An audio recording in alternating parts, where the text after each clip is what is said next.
नमस्कार, आप देख रहे हैं दैनिक न्यूज़। देश विदेश की बड़ी खबरों में आपका स्वागत है। आज की बड़ी खबर किसान आंदोलन से। किसान बोले, केंद्र एमएसपी कानून के लिए संसद सत्र बुलाए।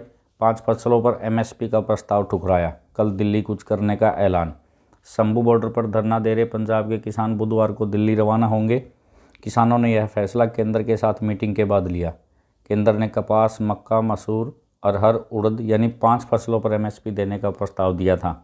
किसानों ने यह प्रस्ताव खारिज कर दिया। किसान नेता जगजीत सिंह डल्लेवाल ने कहा कि हमने एक्सपर्ट और किसानों से केंद्र के प्रस्ताव पर बात की है। इसके बाद हम इस नतीजे पर पहुंचे हैं कि प्रस्ताव हमारे हित में नहीं है। हमारी एमएसपी पर कानून गारंटी की मांग पूरी हो। एमएसपी देने के लिए 1.75 लाख करोड़ की ज़रूरत नहीं है। इसके साथ ही कृषि विशेषज्ञ देवेंद्र शर्मा कहते हैं, 5 फसलों में एमएसपी से देश भर के किसानों का समाधान नहीं हो सकता। यह पंजाब आधारित प्रस्ताव है। ये चारों फसलें अभी भी लगभग एमएसपी या अधिक भाव पर बिक रही है। मुद्दा यह है कि जो फसलें एमएसपी से नीचे बिक रही हैं उन्हें एमएसपी पर खरीदा जाए। इसके साथ ही उन्होंने कहा कि जिन फसलों पर पहले से एमएसपी लागू है, किसान उन्हीं फसलों पर स्वामीनाथन कमीशन की रिपोर्ट के आधार पर एमएसपी कानून बनाने की प्रमुख मांग कर रहे हैं। किसान ये नहीं चाहते कि उनकी पूरी फसल सिर्फ सरकार खरीदे, बल्कि किसान खुले बाजार में भी अपनी फसलों को बेचने पर न्यूनतम कीमत को लेकर गारंटी चाहते हैं। किसानों का कहना है कि एमएसपी के नीचे उनकी फसल को सरकार, प्राइवेट कंपनियां या पब्लिक सेक्टर की एजेंसियां कोई भी खरीद पाए। इसके साथ ही हरियाणा सरकार ने किसान आंदोलन को मद्देनज़र रखते हुए 7 जिलों में इंटरनेट पाबंदी का फैसला 20 फरवरी तक बढ़ा दिया है। तो चलिए अगली खबर राजनीति से। नरेंद्र मोदी ने जम्मू में एम्स और आईआईएम का उद्घाटन किया। बोले, पहले जम्मू कश्मीर से आतंक अलगाव की खबरें आती थी, अब विकास हो रहा है। प्रधानमंत्री नरेंद्र मोदी कल जम्मू दौरे पर थे। उन्होंने यहां अखिल भारतीय आयुर्वेदिक संस्थान यानी एम्स का उद्घाटन किया। खास बात यह है कि 2019 में इसकी आधारशिला भी नरेंद्र मोदी ने रखी थी। पीएम ने जम्मू में करीब 32,000 करोड़ के प्रोजेक्ट्स का लोकार्पण और शिलान्यास भी किया। वहीं प्रधानमंत्री ने जम्मू एयरपोर्ट के नए टर्मिनल भवन और common use facility petroleum depot की भी आधारशिला रखी। साथ ही नरेंद्र मोदी ने कहा कि पहले जम्मू कश्मीर से आतंकवाद, अलगाववाद की आवाज़ें उठती थी, अब यहाँ हर सेक्टर में विकास हो रहा है। राज्य में अब 12 मेडिकल कॉलेज हैं। घाटी ट्रेन से जुड़ चुकी है। जम्मू कश्मीर देश का ऐसा राज्य है जहाँ 2 एम्स बन रहे हैं। मोदी ने भाषण के दौरान सभा में कोई बच्ची रो रही थी। पीएम ने कहा, उसे परेशान मत कीजिए, कितनी प्यारी बच्ची है, मेरे पास होती तो बहुत आशीर्वाद देता। आप लोग विपरीत मौसम में यहाँ बैठे हैं, ये काबिले तारीफ़ है। प्रधानमंत्री नरेंद्र मोदी ने अपनी सरकार के कामों पर चर्चा करते हुए कहा कि कश्मीर के लोग अब जल्दी ट्रेन से पूरे देश में सफ़र पर निकल पाएंगे। स्वयं सहायता समूहों के लिए लाखों रुपए ड्रोन के दिए जाएंगे। जहाँ कभी बंद और हड़ताल रहती थी, अब वहाँ पर चहल पहल रहती है। जम्मू कश्मीर में देश की जय जयकार होने वाली है। जम्मू कश्मीर में 2 एम्स बन रहे हैं। जम्मू कश्मीर में अब 15 नए डिग्री कॉलेज हैं। हमारी सरकार शिक्षा और विकास के लिए काम कर रही है।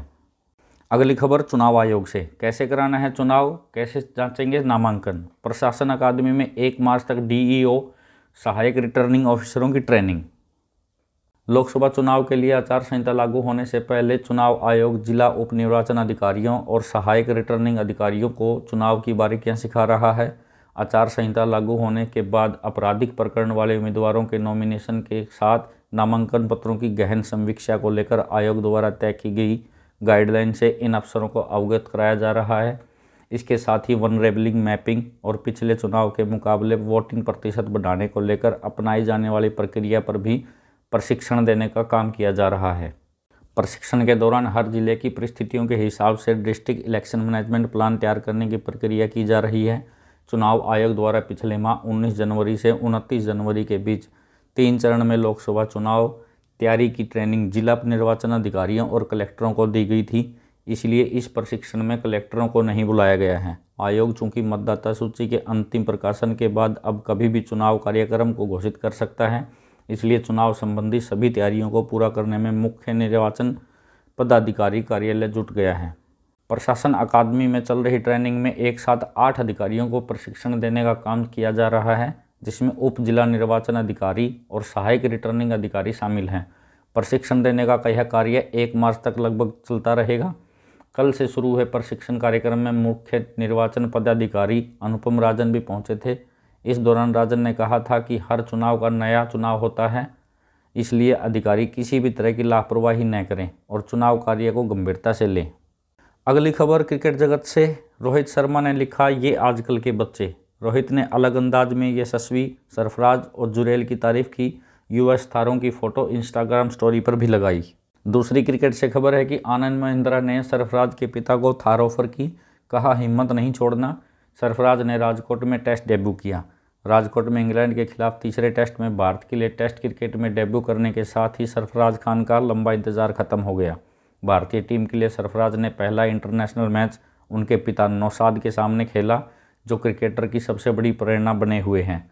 आनंद महिंद्रा ने शुक्रवार को सरफराज पर बीसीसीआई के एक वीडियो पर रिएक्ट करते हुए एक्स पर लिखा, हिम्मत नहीं छोड़ना, बस कड़ी मेहनत, साहस और धैर्य। एक पिता के लिए एक बच्चे में प्रेरणा देने के लिए इससे बेहतर गुण और क्या हो सकते हैं। एक प्रेरणादायक माता पिता होने के नाते यह मेरा सौभाग्य और सम्मान होगा अगर नौशाद खान थार का गिफ्ट स्वीकार करें। देश के बड़े उद्योगपतियों में से एक आनंद महिंद्रा अक्सर सुर्खियों में रहते हैं और खिलाड़ियों व अन्य क्षेत्र में उभर रहे लोगों को अक्सर पुरस्कार देते रहते हैं। आनंद महिंद्रा ने गिल और शार्दुल को भी थार ऑफर कर चुके हैं। अब खबरें उद्योग जगत से। जी और सोनी मर्ज बचाने के लिए कर रहे बातचीत। रिपोर्ट में दावा, पुनीत गोयनका ने सोनी की मांग पर सहमति व्यक्त की। सोनी बिजनेस नहीं बढ़ा पा रही थी और जी पर कर्ज था, इसलिए मर्ज का फैसला लिया गया था। 2021 में हुई थी मर्ज की घोषणा। सोनी के 16 एंटरटेनमेंट और 10 स्पोर्ट्स चैनल हैं, जबकि देश में जी के 50 चैनल और 40 इंटरनेशनल चैनल भी चलाती है। अब एक्सिस बैंक के साथ मिलकर पेटीएम देगा यूपीआई सर्विस। टीपीएपी बनने के लिए एनपीसीआई को करेगा आवेदन। कल की बड़ी खबर पेटीएम से जुड़ी रही। पेटीएम और axis bank third party application provider बनने के लिए इस हफ्ते एनपीसीआई के पास आवेदन करेंगे। अगर उन्हें मंजूरी मिल जाती है तो पेटीएम अपनी यूपीआई सर्विस जारी रख पाएगा। अभी पेटीएम अपनी UPI service Paytm payment bank के जरिए देता है, लेकिन आरबीआई ने पेटीएम के इस बैंक पर रोक लगा दी है। 15 मार्च के बाद यूज़र न तो फास्टैग चला पाएंगे और न ही वॉलेट में पैसा डाल पाएंगे और न ही यूपीआई चला पाएंगे। कोटक महिंद्रा बैंक ने टॉप मैनेजमेंट में किया बदलाव। दिवांग घिवाल को बनाया नया सीएफओ। मिलिंद नागनूर को चीफ ऑपरेटिंग ऑफिसर नियुक्त किया। वे इस पद की जिम्मेदारी 1 अप्रैल 2024 से संभालेंगे। अगली खबर आईसीआईसीआई बैंक से। बॉम्बे हाईकोर्ट ने लोन फ्रॉड मामले में चंदा कोचर और उनके पति दीपक कोचर की गिरफ्तारी को अवैध बताया है। सोमवार को बॉम्बे हाईकोर्ट ने कहा कि सीबीआई ने चंदा और दीपक को गिरफ्तारी बिना दिमाग लगाए और कानून का उचित सम्मान किए बिना की है। इसके अलावा कोर्ट ने यह भी कहा कि यह पावर का दुरुपयोग है। केंद्र सरकार ने प्याज के निर्यात पर 31 मार्च तक रोक लगाई। 8 दिसंबर 2023 में केंद्र सरकार ने प्याज की कीमतों को कंट्रोल करने के लिए इसके निर्यात पर रोक लगाई थी। आज एक शीर्ष अधिकारी ने कहा कि प्याज के निर्यात पर प्रतिबंध 31 मार्च 2024 के बाद भी जारी रहेगा। देश में प्याज की कीमतों में तेज़ी देखने को मिल रही है। ऐसे में उनकी कीमतों को कंट्रोल करने के लिए केंद्र सरकार ने यह फैसला लिया है। अगली खबर विद्यार्थियों के लिए। हरियाणा बोर्ड ने किए प्रवेश पत्र जारी। हरियाणा बोर्ड कक्षा 10 की बोर्ड की परीक्षा 27 फरवरी से शुरू होगी और 26 मार्च 2024 को समाप्त होगी। वहीं 12वीं के बोर्ड की परीक्षा 27 फरवरी से 2 अप्रैल 2024 तक आयोजित की जाएगी। 10वीं और 12वीं के बोर्ड की परीक्षा एक ही पाली में आयोजित की जाएंगी और समय 12:30 बजे से लेकर के 3 बजे तक का है। 10वीं व 12वीं के बोर्ड की एडमिट कार्ड 20 फरवरी 2024 को रिलीज कर दिए गए हैं। बच्चे अपना एडमिट कार्ड आधिकारिक वेबसाइट bseh.org.in के माध्यम से एडमिट कार्ड डाउनलोड कर सकते हैं। हरियाणा का विधानसभा का बजट सत्र शुरू। सरकार के खिलाफ अविश्वास प्रस्ताव लाएगी कांग्रेस। हरियाणा विधानसभा का बजट सत्र राज्यपाल बंडारू दत्तात्रेय के अभिभाषण से शुरू हुआ। 28 फरवरी तक चलने वाले इस बजट सत्र में मुख्यमंत्री मनोहर लाल 23 फरवरी को अपने दूसरे कार्यकाल का अंतिम बजट पेश करेंगे। विधानसभा सत्र 7 दिन तक चलेगा। अगली खबर महाराष्ट्र से। महाराष्ट्र विधानसभा में मराठा आरक्षण बिल पारित किया गया है। मुख्यमंत्री एकनाथ शिंदे ने मंगलवार को इसे पेश किया। इससे पहले विधानमंडल के विशेष सत्र से पहले महाराष्ट्र कैबिनेट ने शिक्षा और सरकारी नौकरी में 10% मराठा आरक्षण के बिल के मसौदे को मंजूरी दी थी। मराठा आरक्षण को लेकर मुख्यमंत्री एकनाथ शिंदे की सरकार ने महाराष्ट्र विधानमंडल का विशेष सत्र बुलाया था। उप मुख्यमंत्री देवेंद्र और अजीत पवार भी मुख्यमंत्री के साथ मौजूद थे।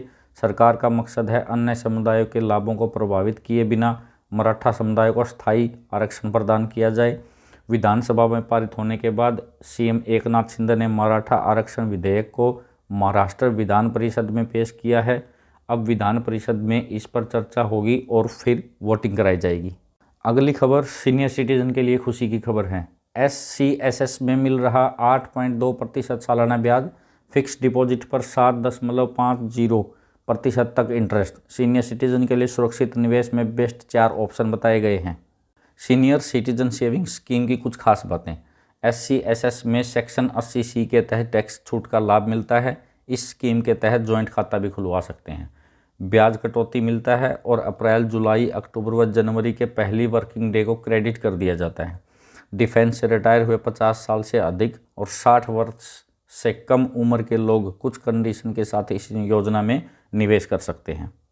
अब खबरें विज्ञान और तकनीक से। न्यूरोलिंक कंपनी ने इंसानी दिमाग में लगाई चिप। एलन मस्क बोले पेशेंट की रिकवरी बेहतर होगी, पैरालिसिस का मरीज चल फिर सकेगा, दृष्टिहीन भी देख पाएगा। टेस्ला कंपनी के मालिक एलन मस्क के स्टार्टअप न्यूरोलिंक ने इंसान के दिमाग में सर्जरी के जरिए चिप इंस्टॉल की है। यह डिवाइस एक छोटे से सिक्के के आकार की है जो ह्यूमन ब्रेन और कंप्यूटर के बीच सीधे कम्युनिकेशन चैनल बनाएगी। अगर ह्यूमन ट्रायल कामयाब रहा तो चिप के जरिए दृष्टिहीन लोग देख पाएंगे, पैरालिसिस के मरीज चल फिर सकेंगे और कंप्यूटर भी चला सकेंगे। कंपनी ने इस चिप का नाम लिंक रखा है। कंपनी ने इस चिप के लिए ह्यूमन ट्रायल शुरू किए हैं। मस्क बोले पेशेंट अच्छी तरह से रिकवर हो रहा है। इसके लिए सितंबर 2023 में मंजूरी मिली थी। स्टडी पूरा होने में करीब 6 साल का समय लगेगा। हेल्थ को लेकर बड़ी अपडेट सामने आ रही है। पुणे में अफ्रीकन स्वाइन फीवर वायरस ने दस्तक दी है। जानिए क्या है यह बीमारी और इसके लक्षण क्या हैं। अफ्रीकन स्वाइन फीवर वायरस के कुछ मामले पिछले दिनों पुणे में सामने आए थे, जिसके बाद से प्रशासन सूअरों की किलिंग में जुट गया है। वजह यह है कि इसकी मृत्यु दर 100% होती है। यह एक संक्रामक रोग है जो संक्रमण से फैलता है और इसकी मृत्यु दर 100% होती है। इस बीमारी का मुख्य कारण इन्फ्लुएंजा ए वायरस बताया जाता है। अमेरिकी फूड एंड ड्रग एडमिनिस्ट्रेशन के मुताबिक अफ्रीकन स्वाइन फीवर वायरस सूअरों में होने वाली एक घातक और संक्रामक बीमारी है। ये पालतू और जंगली दोनों सूअरों में देखी जा सकती है। अभी तक इसका ज़्यादा असर मनुष्यों पर नहीं देखने को मिला है, लेकिन ये सभी के लिए खतरनाक बीमारी है। अगली खबर हिंदू धर्म के अनुयायियों के लिए। माघ माह के शुक्ल पक्ष की त्रयोदशी तिथि को प्रदोष व्रत किया जाता है। इस माह का दूसरा प्रदोष व्रत 21 फरवरी 2024 यानी कि आज रखा जाएगा। इस खास अवसर पर भगवान शिव के संग माँ पार्वती की पूजा करने का विधान है। मान्यता के अनुसार ऐसा करने से शुभ फल प्राप्त होते हैं और साधक पर सदैव भोलेनाथ का आशीर्वाद बना रहता है। ये थे आज के मुख्य समाचार। अगर आपको ये वीडियो पसंद आई तो आप इसे लाइक करें और हमारे चैनल को सब्सक्राइब करें। इस तरह की इन्फॉर्मेटिव वीडियो देखने के लिए आप हमारे चैनल पर बने रहें। मिलते हैं नेक्स्ट वीडियो में, तब तक धन्यवाद, नमस्कार।